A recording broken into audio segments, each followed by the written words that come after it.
വാട്സപ്പിലെ 3 ട്രിക്കുകളാണ് പറയുന്നത്. Message കാണുമ്പോഴുള്ള blue tick എങ്ങനെ ഒഴിവാക്കാം, HD ക്വാളിറ്റിയിൽ എങ്ങനെ സ്റ്റാറ്റസ് വയ്ക്കാം, നമ്മൾ സേവ് ചെയ്യാത്ത നമ്പറിൽ നിന്നുള്ള വാട്സപ്പ് കോളുകൾ എങ്ങനെ തടയാം. ഇതിനെപ്പറ്റി അറിയാത്തവർ കാണുക. നമസ്കാരം പ്രിയപ്പെട്ടവരെ, വെൽക്കം ടു സുരേഷം ചാനൽ. പലരും കമൻ്റായിട്ട് ചോദിക്കുന്നുണ്ട്, നമ്മളൊരാൾക്ക് മെസ്സേജ് അയച്ചു, ബ്ലൂ ടിക്ക് കണ്ടിട്ടില്ല, പക്ഷെ ആൾ ഓൺലൈനിൽ വന്നു എന്നൊക്കെ. നമുക്ക് അങ്ങനെയൊക്കെ ചെയ്യാൻ പറ്റും. അതായത് റീഡ് റെസിപ്റ്റ് എന്ന് പറയും. മെസ്സേജ് വായിച്ചു കഴിഞ്ഞാൽ ബ്ലൂ ടിക്ക് കാണാതിരിക്കാൻ നിങ്ങൾക്കും ചെയ്യാൻ പറ്റും. എങ്ങനെയാണെന്നുള്ളത് കാണിക്കാം. വാട്സപ്പ് ഓപ്പൺ ചെയ്യുക. മുകളിൽ വലതുവശത്തുള്ള 3 കുത്തിൽ പോവുക. സെറ്റിങ്സ് എന്നുള്ളത് കാണും, അതിൽ ക്ലിക്ക് ചെയ്യുക. അപ്പോൾ വരുന്നതിൽ പ്രൈവസി എന്നുള്ളത് വരും, അതിൽ ക്ലിക്ക് ചെയ്യുക. അപ്പോൾ കണ്ടോ, ഇങ്ങനെ കാണാം റീഡ് റെസിപ്റ്റ് എന്നുള്ളത് കണ്ടോ. ഇത് ഓൺ ചെയ്ത് വെച്ചിരിക്കുകയാണ് ഞാൻ. ഇത് ഓഫ് ചെയ്ത് കഴിഞ്ഞാൽ ആരെങ്കിലും നിങ്ങൾക്ക് മെസ്സേജ് അയച്ച് നിങ്ങൾ വായിച്ചു കഴിഞ്ഞാൽ ആ ബ്ലൂ ടിക്ക് വരില്ല.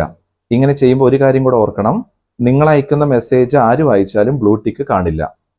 ഇനി അടുത്തത് സ്റ്റാറ്റസിലും അല്ലെങ്കിൽ നമ്മൾ അയക്കുന്ന ഫോട്ടോസ് വീഡിയോസും എങ്ങനെ HD ക്വാളിറ്റിയിൽ ഓട്ടോമാറ്റിക് ആയിട്ട് തന്നെ സെറ്റ് ചെയ്യുക എന്നുള്ളതാണ്. നമ്മൾ സെറ്റിങ്സിൽ പോകുമ്പോൾ ഏറ്റവും താഴത്തായിട്ട് സ്റ്റോറേജ് ഡാറ്റ എന്നുള്ളത് കാണും, അതിൽ ക്ലിക്ക് ചെയ്യുക. അതിൽ മീഡിയ അപ്ലോഡ് ക്വാളിറ്റി HD ആക്കി വെച്ചാൽ മതി. ഞാൻ HD ആക്കിയിട്ടാണ് വെച്ചിരിക്കുന്നത്. എന്നിട്ട് സേവ് കൊടുത്താൽ മതി.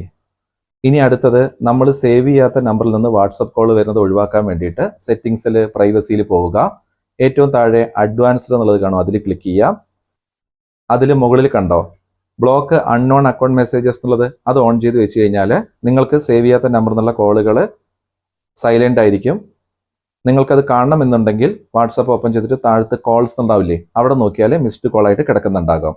അതുപോലെ തന്നെ താഴത്തുള്ള protect IP address in calls എന്നുള്ളതും ഓൺ ചെയ്ത് വെക്കുക. നിങ്ങൾ വീഡിയോ കോളൊക്കെ ചെയ്യുന്നുണ്ടെങ്കിൽ നമുക്ക് ഹാക്കിങ് കാര്യങ്ങൾ വരാതിരിക്കാൻ വേണ്ടി ഇത് ചെയ്യുന്നത് നല്ലതാണ്. പിന്നെ താഴത്തെ ചെയ്യേണ്ടതില്ല. അത് നമുക്കൊരു യൂട്യൂബ് ലിങ്ക് കാര്യങ്ങളൊക്കെ വരികയാണെങ്കിൽ ആ വീഡിയോയുടെ വിഷയം എന്താണെന്നുള്ളൊരു തമ്പനയിൽ വരുമല്ലോ, അത് കാണാതിരിക്കാൻ വേണ്ടിയിട്ടാണ്. അങ്ങനെ ചെയ്യേണ്ട ആവശ്യമില്ലല്ലോ, അതുകൊണ്ട് താഴത്തെ ഓഫിൽ തന്നെ ഇരുന്നോട്ടെ. അറിയാത്തവരെ ഇതൊക്കെ ഒന്ന് സെറ്റ് ചെയ്ത് വെക്കൂ.